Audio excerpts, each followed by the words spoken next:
इस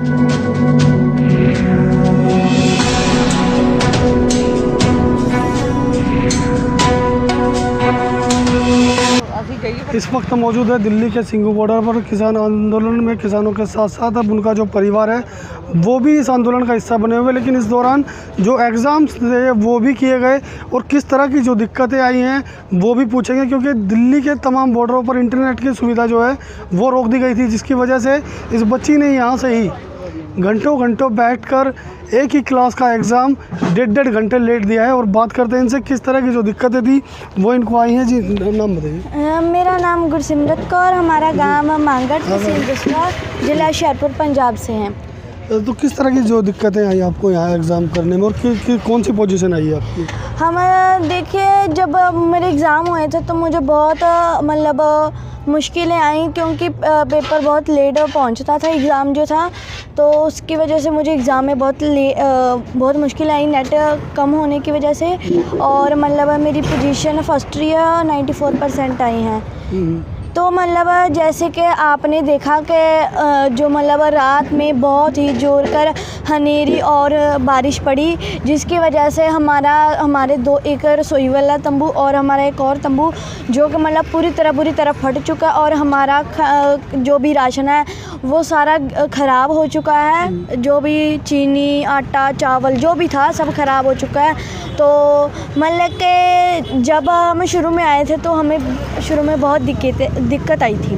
तो मतलब जब हम 26 नवंबर को शंभू बॉर्डर पहुंचे थे तो इन्होंने पानी की बुछारें फेंकी, अथरू गैस के गोले फेंके। इनको ये याद था इस गवर्नमेंट को कि हमने किसानों के ऊपर अथरू गैस के गोले फेंकनी है, पानी की बुछारें फेंकनी है। इनको ये याद नहीं था कि हम वहाँ पे कोई एम्बुलेंस का प्रबंध कर दे। चाहे किसान अपने हकों के लिए सरकार के खिलाफ लड़ रहे हैं, पर यह सरकार की ड्यूटी है कि वो एम्बुलेंस का प्रबंध करे। जहाँ के सरबद्दा भला सेवा सोसाइटी मूनका, जिला हुशियारपुर से, जिनके मुख्य सेवादार जथेदार जोगिंदर सिंह जी मूनका, वो मतलब 25 नवंबर से सेवा निभा रहे हैं। आज 6 महीने से ऊपर हो चुके हैं।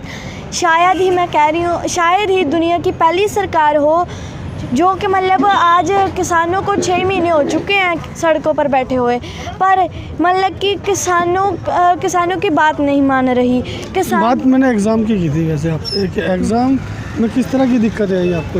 एग्ज़ाम में मैंने आपको बताया कि मुझे एग्ज़ाम में बहुत दिक्कतें आई नेट की प्रॉब्लम की वजह से, कि ये अपनी आवाज़ ना उठा पाई। इसलिए इस गवर्नमेंट के द्वारा, इस जालिम सरकार के द्वारा नेट स्लो कर दिया था कि मतलब ये अपनी आवाज़ ना उठा पाई।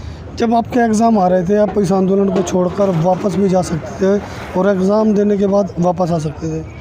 ऐसा ये है कि हम पढ़ाई के साथ साथ अभी हम हकों की लड़ाई भी ज़रूरी है, क्योंकि जब हम मतलब कि हमारे हकों की लड़ाई भी बहुत ज़रूरी है।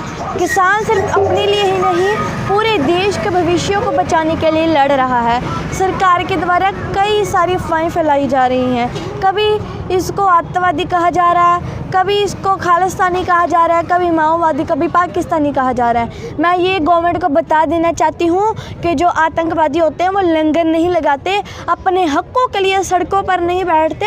हमें शौक़ नहीं चढ़ा कि हम ऐसे हनेरी चक्खड़ में बैठे मच्छर लड़ाएं। हम मक्खियाँ हमारे बीच हैं, कभी कुत्ते आके पास में सो जाते हैं रात में, कभी सूर आ जाते हैं। हमें शौक़ चढ़ा कि हम ऐसी गंदगी में रहें।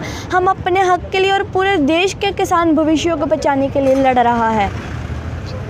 बात की जाए तो किसान आंदोलन की, अब जो किसान जो है अपने परिवारों के साथ यहाँ अक्सर लगातार बड़ी तादाद में बढ़ रहे हैं और ये आंदोलन इसी तरह जारी रहेगा। दिल्ली से नीतीश सेन के साथ प्रदीप उज्जैन की रिपोर्ट।